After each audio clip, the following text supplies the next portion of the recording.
사도행전 20장 25절에서 29절까지 보시겠습니다. 그를 지금 나는 보고 있다. 왜냐하면 내가 알기 때문이다. 나의 이 얼굴로 너희를 다시 보지 못할 것을 나는 너희 중에 왕래하며 그 나라를 나는 전파하고 있다. 바울은 환난에도 생명을 귀히 여기지 않고 주님이 부른 그 소명을 따라 사명을 다해 그 복음 증거를 마치려 한다는 고백을 에베소 장로들 앞에서 선포하였습니다. 그리고 이어서 좀 더 구체적인 내용으로 설명합니다. 근데 좀 더 어려울 수 있습니다, 여러분. 이것은 좀 어려울 수 있어요. 바울은 이후로 바울의 얼굴을 가지고 에베소 아시아 사람들을 만날 수 없다는 것을 알고 있습니다. 그러나 바울은 얼굴이 아닌 바울이 증거한 그 말씀을 통해 왕래하며 하나님 나라를 전파할 것을 또한 알고 있다고 합니다.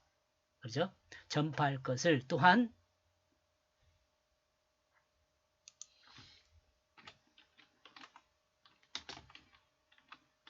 자, 이렇게 이야기한 이유는요. 여기 앞에 한번 보겠습니다. 여기 보면은 이제 다시 만나지 못한다는 거죠. 얼굴과 얼굴을 만날 수는 없어요. 얼굴로 만나죠. 육체를 가지고 만나지는 않아요. 그러나 나는 너희 중에 왕래하며 그 나라를 나는 전파하고 있다. 이게 말씀으로 하는 거죠. 좀 어렵죠. 이 내용은. 26절 이런 이유 때문에 나는 오늘 이 안에서 너희에게 증거한다. 왜냐하면 나는 깨끗하기 때문이다. 모든 사람들의 그 피에 대하여. 여기서 피, 그러면 생명을 이야기하는데, 이 바울이 나중에 이제 예루살렘에서 잡혀가잖아요. 로마로 잡혀가게 됩니다. 여러분이 알고 있는 것처럼. 근데 이런 내용들을 보면 에베소 장로들이 오해할 수 있잖아요. 아, 바울이 죄를 지어서 그런갑다. 근데 그게 아니라는 거죠. 그에 대해서 자신은 깨끗하다는 거예요. 죄가 없어도 이렇게 잡혀가는 거예요. 죄가 없어도. 세상은 그렇게 돼요. 세상은. 하나님 앞에 죄가 있는 것이 아니에요. 바울은. 여러분 알고 있는 것처럼. 바울은 모든 사람의 그 생명에 대하여 오늘 이 안에서 너희에게 깨끗함을 증거한다. 이게 바울이 사실은 그 구원받은 생명, 피, 영원한 생명을 가진 그것에 대해서는 전혀 거리낌 없이 이야기한 거죠. 왜요? 구원받게 하는 그 길을 증거했으니까. 거짓을 증거하지 않았어요. 바울은 생명에 대한 거짓이 없음을 드러냅니다. 바울이 증거한 복음은 거짓이 아닙니다. 바울이 증거한 복음은 증거를 받은 모든 사람의 생명에 대한 깨끗함을 드러냅니다.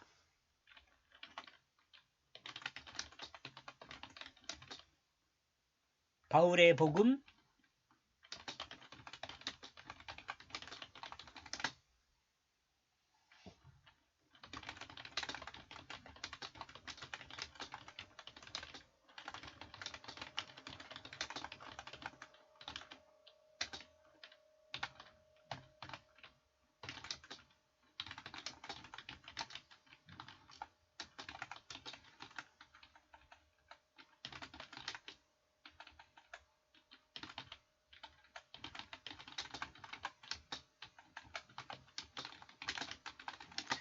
그 하나님께서요 바울의 삶을요 복음으로 사용하잖아요. 지금 하나님 말씀, 하나님 뜻을 전달하기 위해 사용하는 거예요.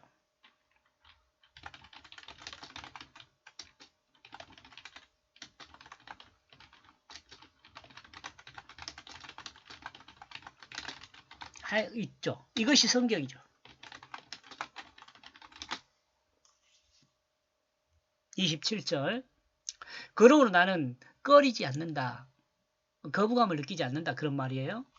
보여주지 않는 것을 너희의 그 하나님의 그 모든 뜻을 하나님의 뜻을 보여주는 것을 꺼리지 않는다는 거죠. 다 보여준다는 거죠. 하나님의 뜻을.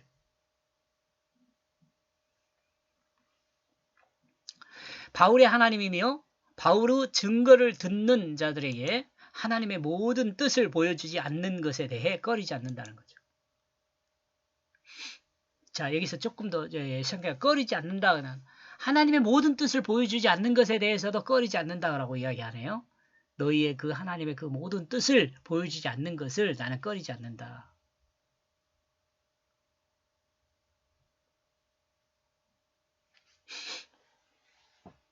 지금 여기 바울이 모르는 내용일 수도 있어요. 이것은. 그러니까 말하지 않을 수도 있죠. 그러나 하나님께서 바울을 통해서 이루실 그 역사들은 다 말하지 않아도 하나님이 알아서 하실 뿐만 아니라 자신이 진실에 속해 있으니까 그런 걸 꺼릴 필요가 없다는 거죠.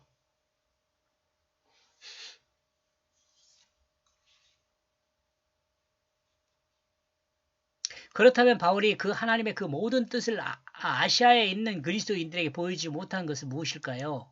네? 보이지 않아도 부끄럽지 않은 것은 무엇일까요?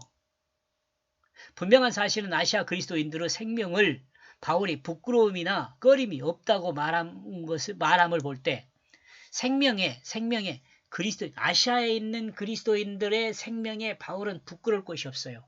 왜? 예수 그리스도 십자가와 부활을 통한 진리를 영생을 얻는 그 길을 설명했기 때문에 그 생명에는 전혀 부끄러울 것이 없다는 거죠.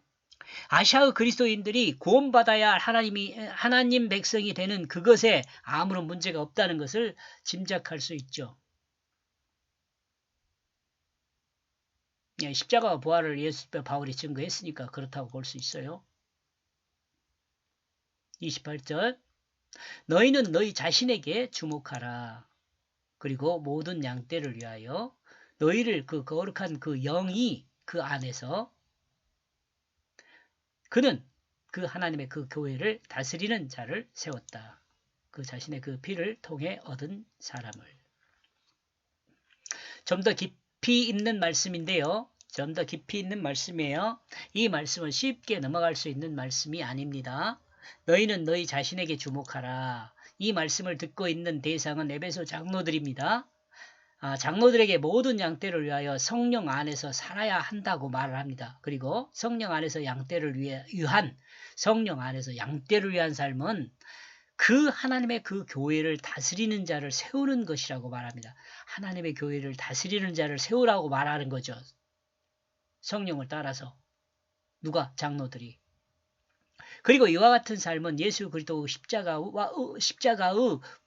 보혈로 예수 그리스도 십자가 보혈로 얻은 사람을 세우는 것임을 증거합니다. 십자가의 보혈이란 말은 여러분 피를 말하잖아요. 피는요. 가끔 제가 말씀드립니다만은 사람에게서 그 줄줄 흐르는 그 피라는 개념도 있지만 생명이라는 개념을 더 이해를 해야 돼요. 생명, 보혈은 생명이에요. 생명. 그러니까 이 십자가의 보혈 그러면은요. 내가 죽었다는 생명이 죽은 생명이죠. 내가 죽어가지고 내가 죽지 않으면은요. 새 생명을 얻을 수가 없어요. 내가 죽어야 새 생명이 얻어져요. 내가 죽지 않으면 새 생명이 얻어질 수가 없어요. 내 마음대로 사는 내가 있는데 어떻게 내 마음에 예수님이 주가 될 수 있겠어요? 없잖아요. 이러므로 장로들의 삶은 모든 양떼를 위한 삶이 되어야 하며 모든 양떼를 위한 삶은 성령 안에서 하나님의 교회를 다스리는 자를 세우는 것입니다. 이는 예수 그리스도 십자가와 부활을 믿음으로 새 생명으로 거듭난 성도 교회로 세우는 것을 말한다고 할 수 있어요. 29절 나는 알고 있다. 왜냐하면 그들이 돌아올 것이다. 나의 출발 후에 그들은 너희에게 잔인한 늑대들이다. 그 양떼에게 그들은 관대하게 대하지 않을 것이다. 나중에 이제 30절에 보면 좀 더 그 구체적인 내용이 나와요. 30절에 보면은 30절이 아니네요. 너희 중에 늑대가 일어난다 그렇게 이야기해요. 너희 중에.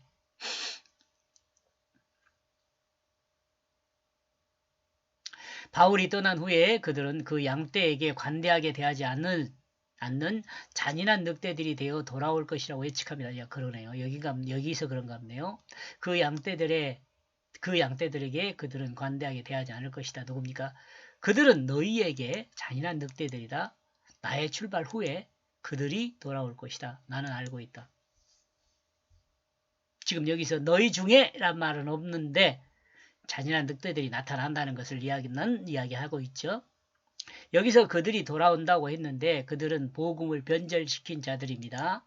복음을 변절시키는 자들은 이단들도 있고 복음을 인간 중심으로 이해하여 오해한 신학자들도 있습니다. 사도들 이전 제사장, 장로중, 서기관, 바리새인들도 이후 또는 제자들을 제외한 사람들, 이 시대까지 대부분의 신학자와 목회자는 성경을 오해하고 있다는 생각을 합니다.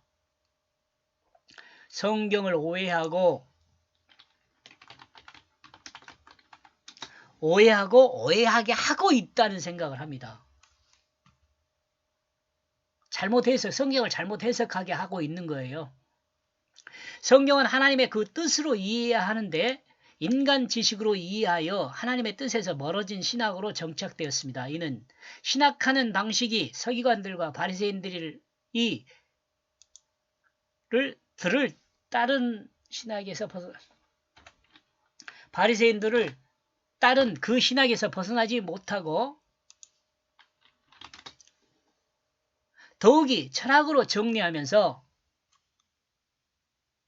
신학하는 방법은 바리새인이와 서기관이 신학하는 방법과 거의 똑같아요. 지금 이게 문제예요. 이게. 그리고 이렇게 된 신학들을 뭘로 정리를 했냐면 철학으로 정리를 했어요. 이 대표적인 사람이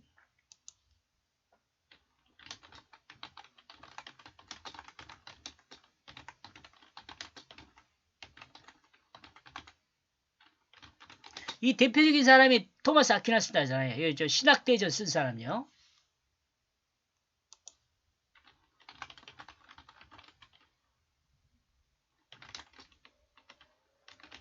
신학대전을 쓴 토마스 아퀴나스예요. 여기 천주교 를 완전 그 신학적으로 체계화시킨 사람이 토마스 아퀴나스라고 볼 수 있잖아요.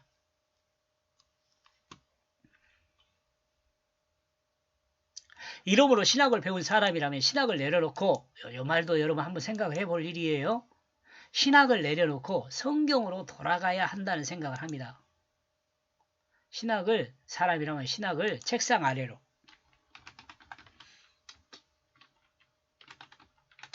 이 신학을 책상 아래로 내려놓고 성경으로 돌아가야 한다는 생각입니다. 이제 신학을 제가 버리라는 이야기는 안 해요. 신학이 일정 부분 하나님을 이해하는 데 도움을 줬어요. 저도 마찬가지도 저도 신학의 도움을 받았죠. 신학을 공부를 했으니까.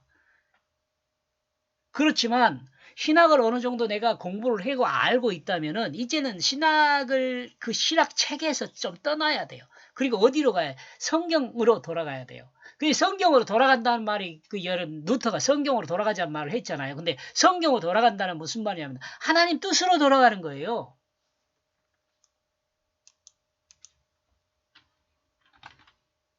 밑에 나왔네요.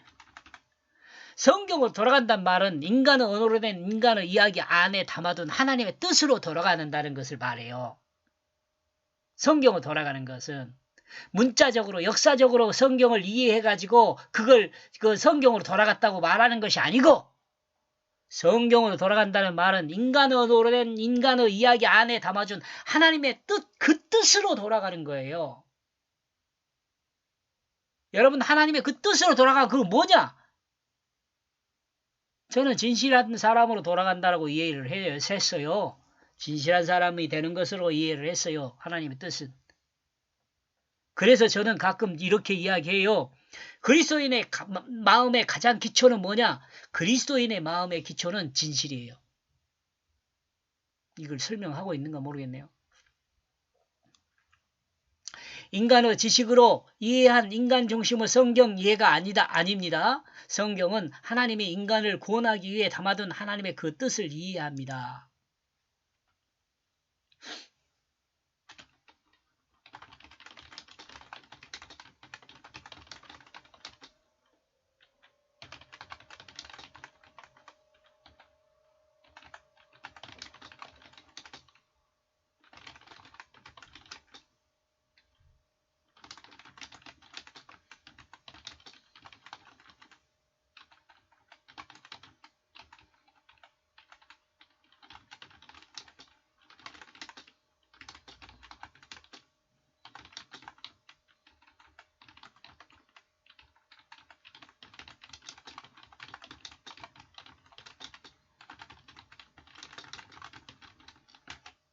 하나님의 그 사랑이에요. 진실한 마음을 사랑하는 방법은 하나님의 사랑.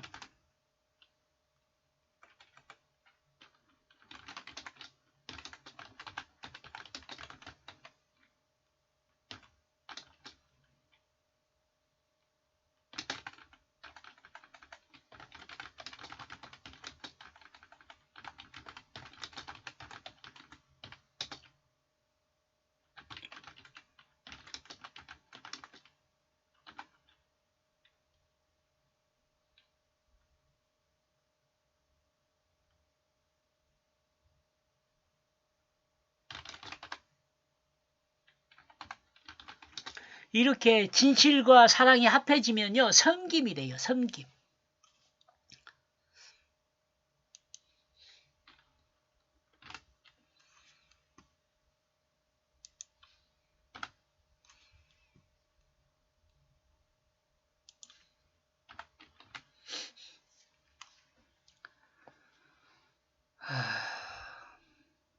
잔인한 늑대가 되어 돌아올 그들은 잔인한 늑대가 되어 돌아올 그들은 인간 중심으로 변형된 복음을 증거할 자들입니다. 인간 중심으로 변형된, 중심으로 변형된, 인간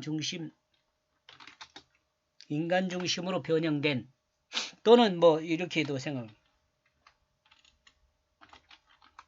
사람의 뜻으로 변형된 복음을 증거할 자들입니다. 하나님 말씀을 자기 마음에 옳은 대로 사용하는 자들이에요. 하나님 말씀을 사용한 자들이 이 시대에도 많아요. 그러죠? 우리는 하나님 말씀을 사용하는 자들이 아니고 하나님 말씀이 우리를 사용해야 할 자들입니다.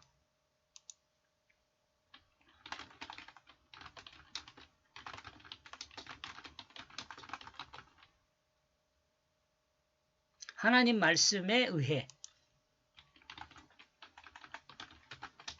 사용되어야 할 자들입니다.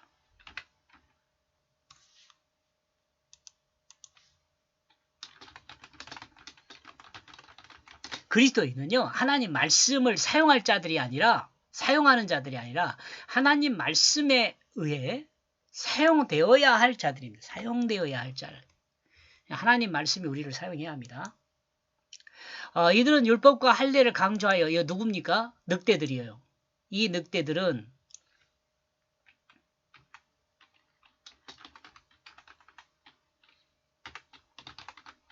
이 늑대들은 율법과 할례를 강조하여 하나님 나라에 접근하는 자들을 하나님 나라에 들어올 수 없게 합니다. 자신들도 하나님 나라에 들어가지 못하면서 하나님 나라에 접근한 자들을 배나 지옥 자식이 되게 만드는 사람들이 이 늑대들입니다.